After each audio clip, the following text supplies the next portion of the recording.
กระทรวงอุตสาหกรรมและการค้าจะเล็งค้นคว้าผลกระทบของการขึ้นราคาไฟฟ้าแล้วเสนอรัฐบาลพิจารณา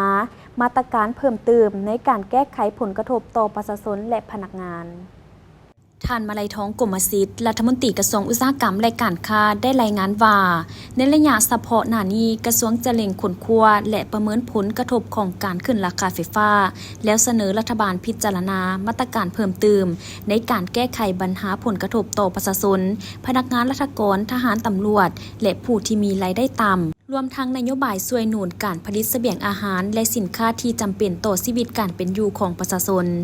ปฏิรูประบบการเงินและการบริหารรายรับรายจ่ายด้านพลังงานให้มีความโปร่งใส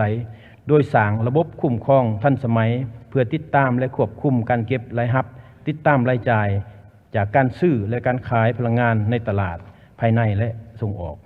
เปิดเผยสัญญาโครงการลงทุนด้านพลังงานให้หน่วยงานที่เฮ็ดบทบาทติดตามกวดกาสัญญาโครงการที่รัฐบาลและสภาแห่งชาติตกลงเห็นดีเป็นเอกภาพเพิ่มทวีและเพิ่มความเข้มงวดในการปฏิบัติเรื่องงานตรวจสอบและกวดกาในโครงเขตโครงการผลิตและจำหน่ายพลังงาน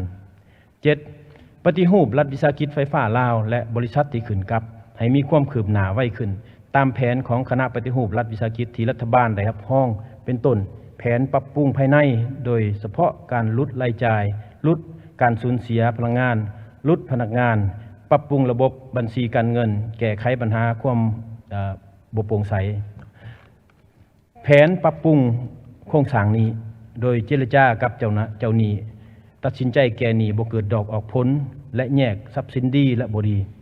แผนปรับปรุงโครงสร้างราคาภาคซื้อโดยเจรจาซื้อไฟฟ้าให้มีราคาต่ำลงแผนปรับปรุงโครงสร้างราคาภาคขายโดยคอยขึ้นราคาไฟฟ้าเพื่อให้สอดคล้องเพื่อให้ส่องแสงถึงต้นทุนตัวจริงแผนเล็งจะตั้งปฏิบัติโครงการลงทุนที่มีประสิทธิผลสูงทางด้านเศรษฐกิจเพื่อสร้างแหล่งรายรับใหม่และแหล่งรายรับเพื่อสร้างแหล่งผลิตพลังงานใหม่และแหล่งรายรับใหม่ให้แก่รัฐวิสาหกิจไฟฟ้าลาวและอื่นๆซึ่งรายละเอียดในคณะปฏิรูปมีแผนละเอียดแล้วรัฐมนตรีกล่าวอีกว่ากระทรวงอุตสาหกรรมและการค้าได้ติดตามและรับฟังคำคิดคำเห็นของสมาชิกสภาอย่างเอาใจใส่